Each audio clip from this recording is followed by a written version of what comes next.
Good morning, LinkedIn community. Welcome to another fun edition of Coffee with Jim and James.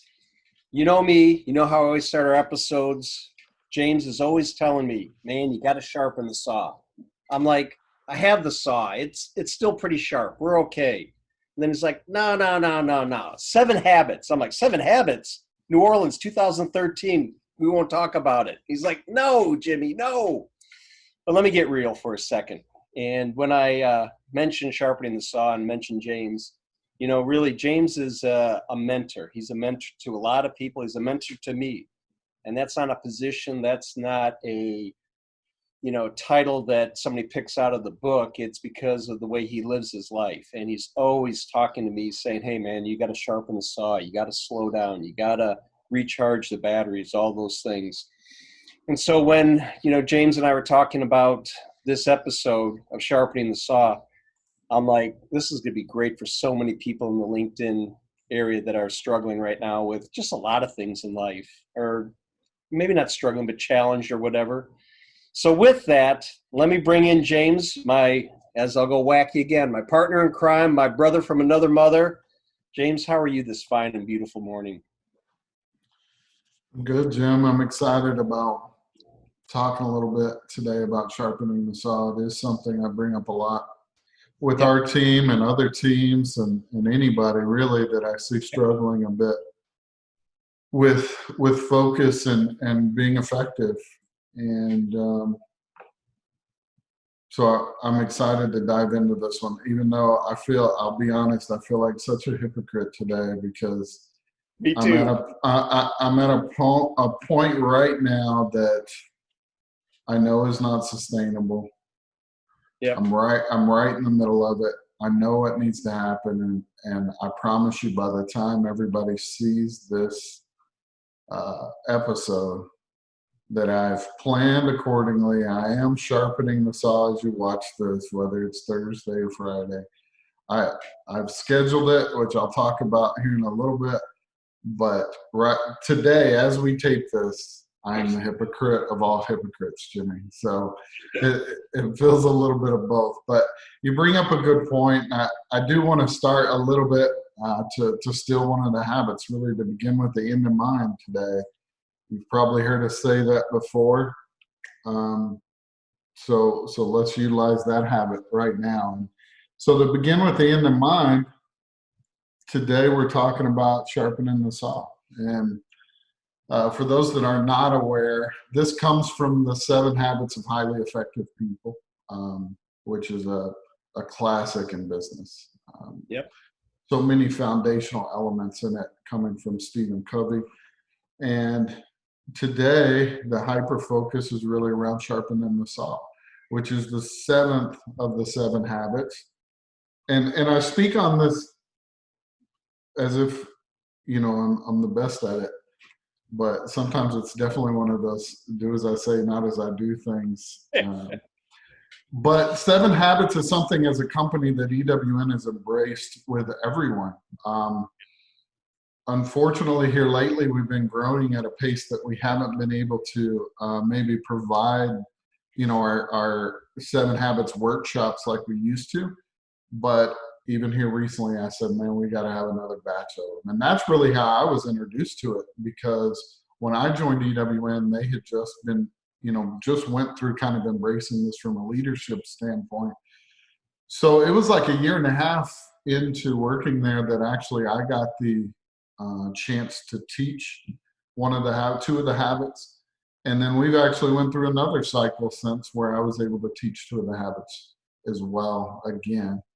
And that's kind of the rhythm that we do within our walls. And so sharpen the saw is that 7th habit. And honestly, Covey says it in the book himself that it's the hardest one of all of the habits to really create a habit of, which is silly when you think about what sharpening the saw is. It is all that we love, right? It is all is well with the body, with the mind, the heart, and with the soul.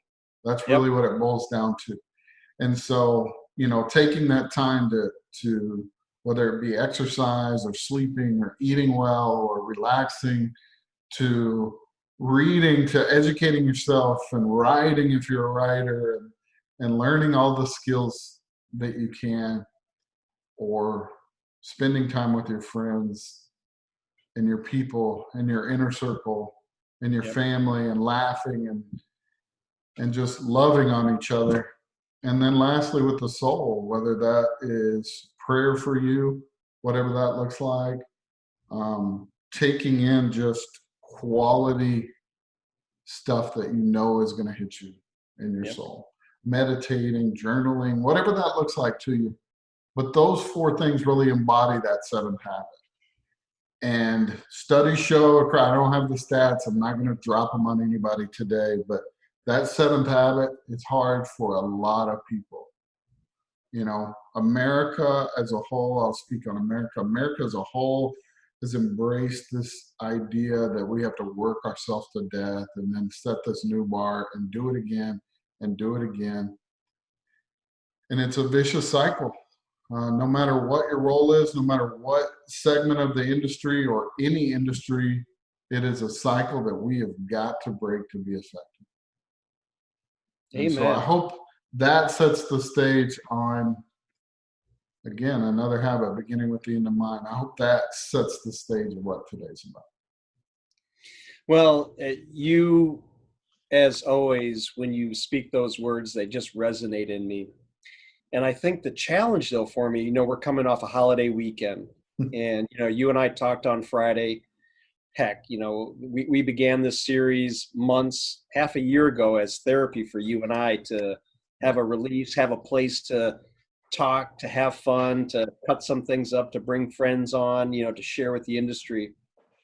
And, we live our lives by calendars, right? Always checking calendars. And I had my mind set on this holiday weekend last weekend that I was going to sharpen the saw. And, life happens, good family matters happen, nothing bad, but just things happen. And the sharpening the saw portion, James, gets pushed down and down and down. And I'm living in, things that are needed, but, it's definitely not sharpening the saw. It's, so, and again, this goes into my second point. We're in the middle of a lot of things going on in the world right now, working remotely, still areas that are somewhat quarantined or having special attentions and such like that.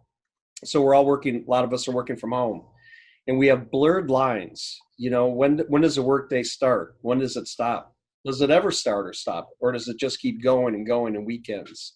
And so I struggle, brother. I struggle with that. And do you have insight you could share with me? And I can tell you, I've seen so many of our friends on LinkedIn that are crying out for the same thing. They're using terms as burnout and all those, words and such like that. Any thoughts? What's your, where do you want to take us to help us to be better? Yeah, it's a tough one, and I don't think going into this that any of us had this magic plan, right? I mean, for our Yeah. lives and for our work. But as we've kind of lived through it, and you're dead on with the fact that we're blurring this line and more than ever before, which, probably if you went back to when Mr. Covey wrote this book, or at least the first edition of it, these were not things that we had to consider even, right? Yeah. True. So, and I don't know that we have the perfect answer today, but I will say that sharpening the saw looks so different in so many people, right? So I would argue, Jim, that starting this series and the initial thoughts behind it and the friends that we wanted to dialogue with and have on, and ourselves, that therapy portion that you talked about. If we think about the list that I mentioned in the beginning, even at the 4, does this check any of the boxes for you?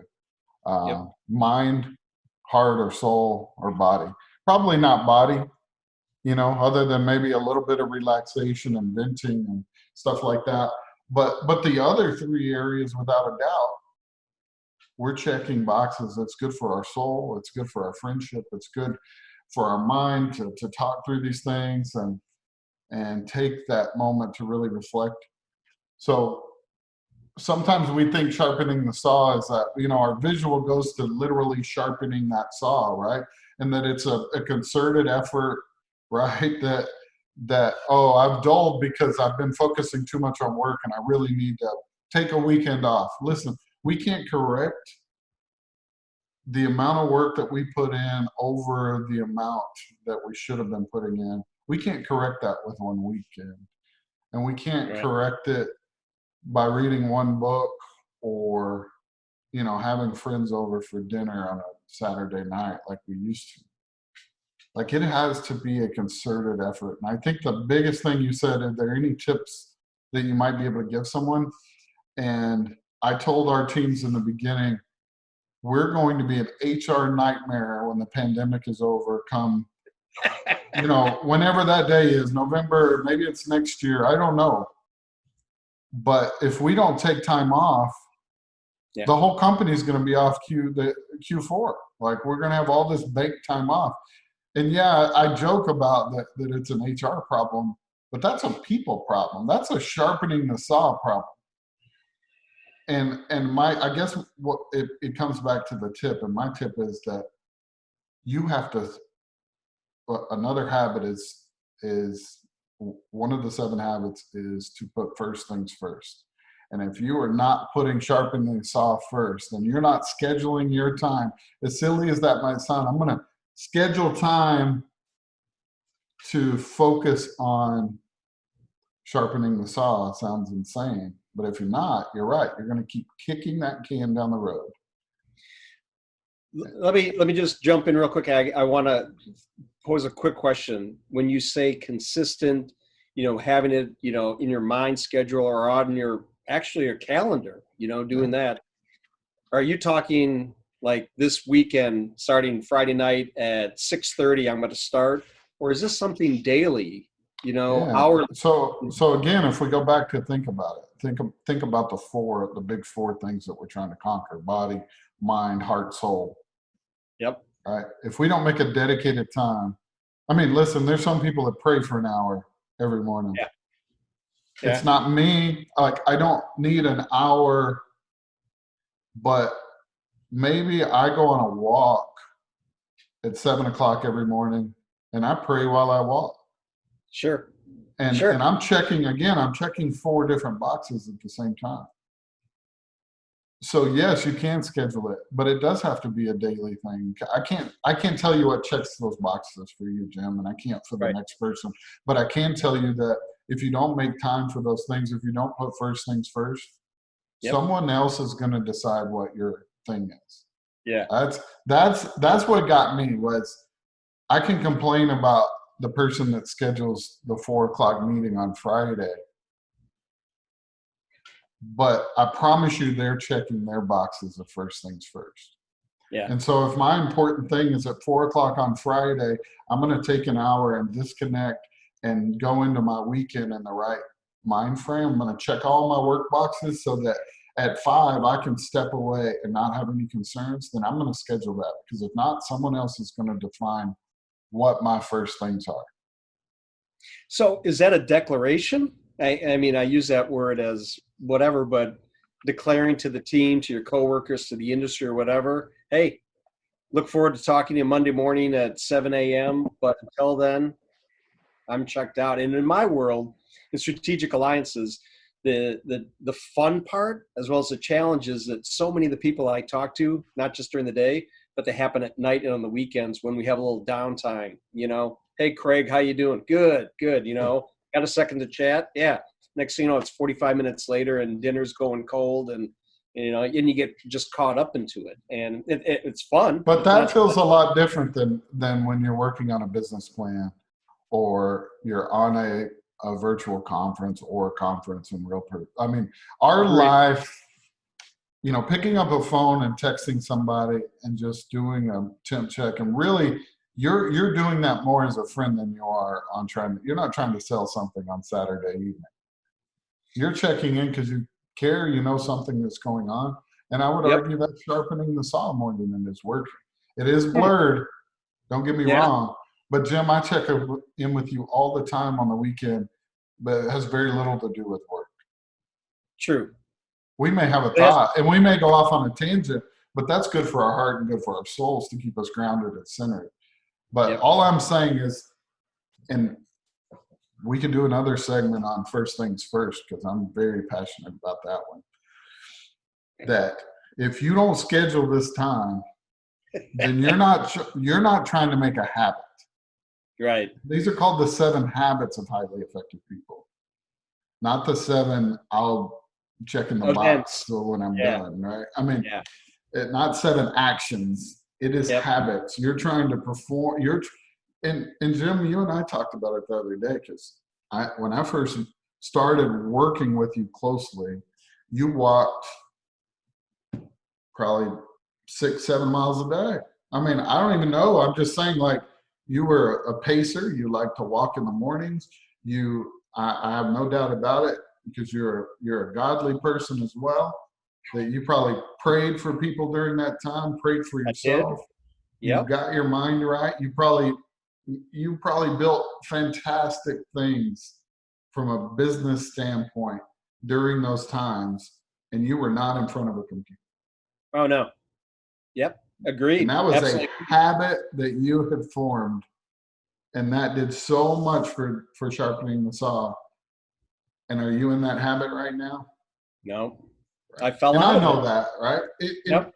That's habits, No, right? Now you have whole new habits, just like I do, sitting in this chair and eating some snacks, right? Like, we create habits whether we're conscious of it or not. And yeah. So you had some good habits at one point, but I anyway, it is really hard, Jimmy, to bring it back around. It's really hard when sharpening the saw in pandemic world. I mean, that I'm walking from the office into the living room and sitting in a new chair, eating a new snack. That is what it feels like for a lot of people. Whereas sharpening the saw for me in the past might have been going out with friends on Friday night, having a dinner, maybe it was going, to the rock climbing gym, or whatever it looks like to that person. And in this reality is, how do I achieve that same thing? And I have to tell you, I got to jump in again. I struggle so many times during this time, because it seems like there's been a paradigm shift in what our old normal is versus our new normal. Even taking a day off. I took a day off. I can't remember when. It was sometime over the summer months, and I had a day off. And we didn't go anywhere, though. That was one of the issues, is that, we stayed at the house. And it was good, but I mean, literally every 15 minutes, 30 minutes, an hour, I go by the computer and just kind of like check in, see a couple Slack messages going by. Oh, I'll pop in and say something. And I'm like, stop, they all know I'm on PTO. Yeah. But Jim, I would say too that, so I do the same thing. Mm-hmm. I get a lot of email. Yeah. Just like you. So if I'm out 2 days consecutively and I don't check my email, when I come back, I'm going to have 400 emails. Oh, yeah. Okay? But so my argument, and this is probably, Covey will probably run in the road if he heard me, translate this habit. Okay. But I would argue, and I tell my wife this all the time, and she probably could do her own episode on how bad I am at sharpening the saw. But I would argue that those activities, if I take a day off, I check my emails in my downtime of that day off, just like I have downtime in a regular day off. I check in with it so that my first day back is not the worst day of my life. Yes, right? Exactly. Yeah. That I don't spend 2 hours in the morning checking email to get caught up on all the things that I didn't do. Because I can go through as they come in and check and run through and kick it over to somebody. And that's good for my mind and my soul, that I'm not going to walk into a firestorm come Monday. Yeah. So again, I don't think Covey wrote it that way. But that's also habits. It's habits. Yeah. Yeah.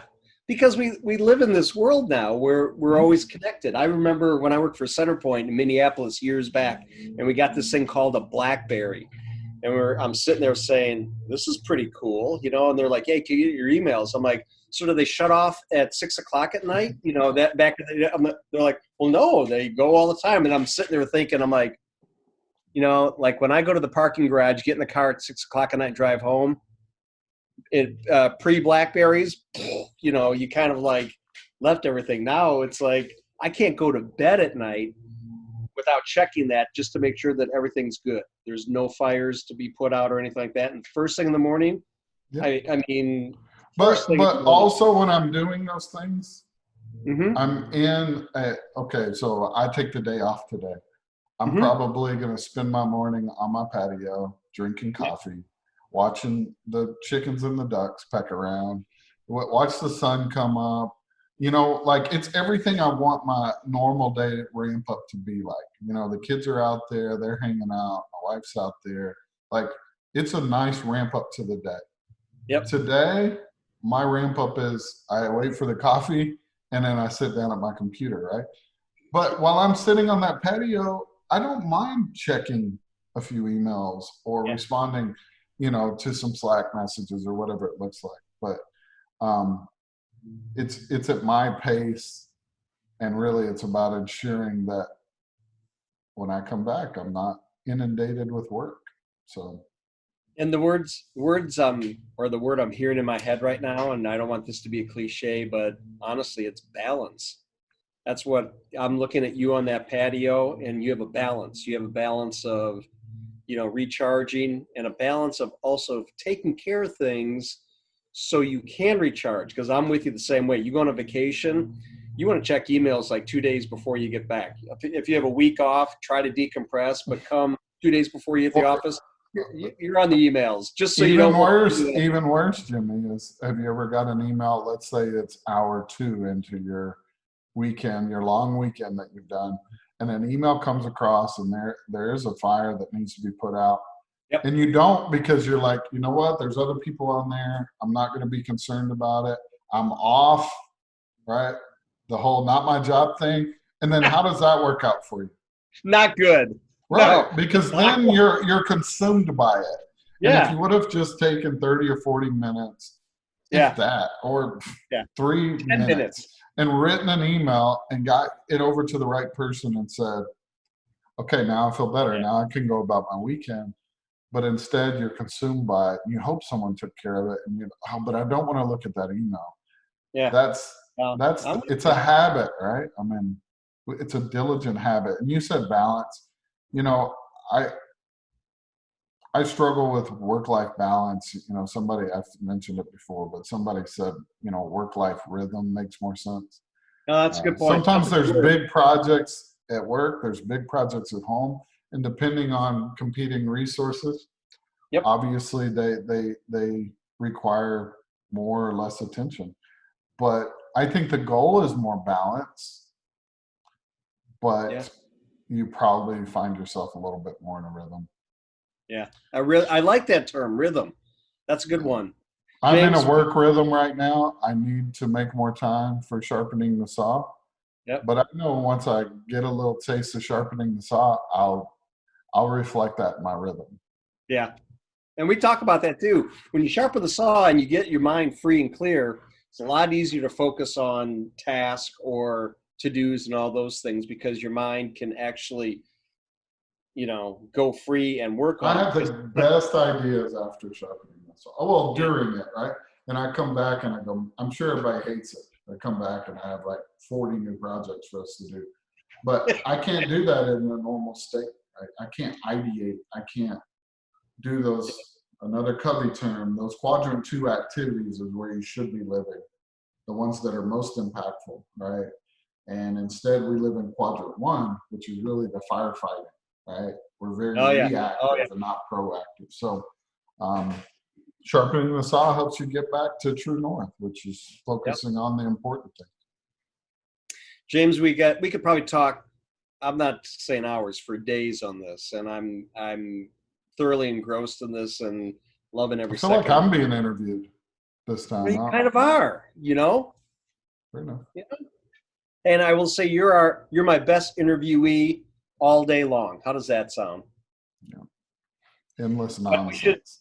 we should it is. We should wind down, but any final thoughts for our listeners?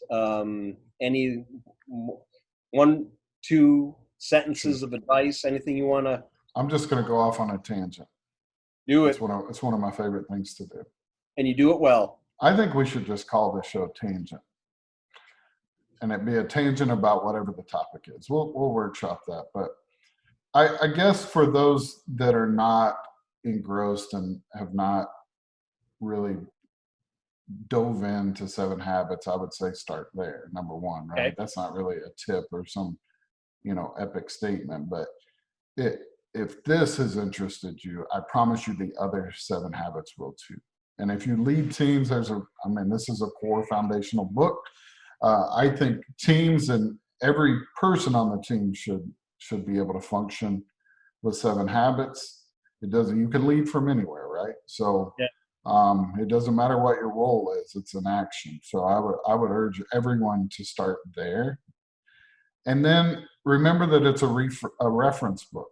Okay. A lot of people think they're going to read this book and then be enlightened and for the rest of their life be able to live this new life. Yeah. For a good example, I say it's like the Bible for business. Anytime I'm having a problem, a lot of the times if I go back to the Seven Habits, one of them is totally off kilter.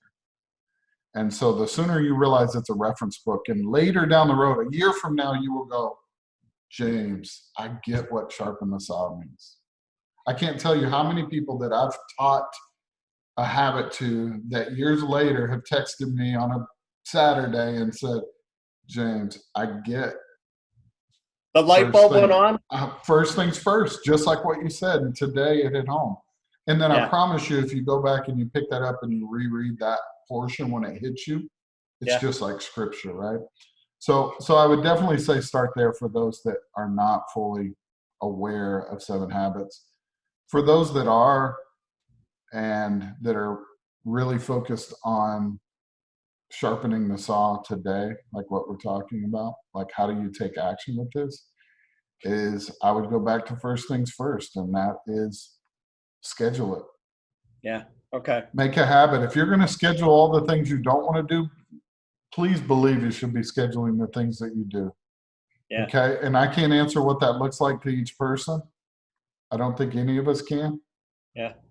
It may be barbecuing for me, or sitting on a boat, or riding a lawnmower, or going to the beach. Yep. Going to the beach for some, reading a book, whatever it looks like to you. Schedule it, make time. If it's twice a week that you put something on your schedule, it's better than what you're doing now. Yep. And if we don't make this diligent and consistent, it will never become a habit. And we know all the stats on habits and how long it takes to do habits. This is no different. Business is no different. And then the last thing, and this is something that I started this year, and I kind of like having, and I'm trying to get us in this cadence as a company to do these fourth quarter Seven Habits kind of, anybody that wants back in, enjoy it. Because then as you roll into the next year, you can hold yourself accountable a lot easier. And so that's the point, is once you kind of go through it again, it's hard to apply all seven habits instantly. It's not sustainable. You're never going to do it. Okay. You don't have enough time, obviously. Right.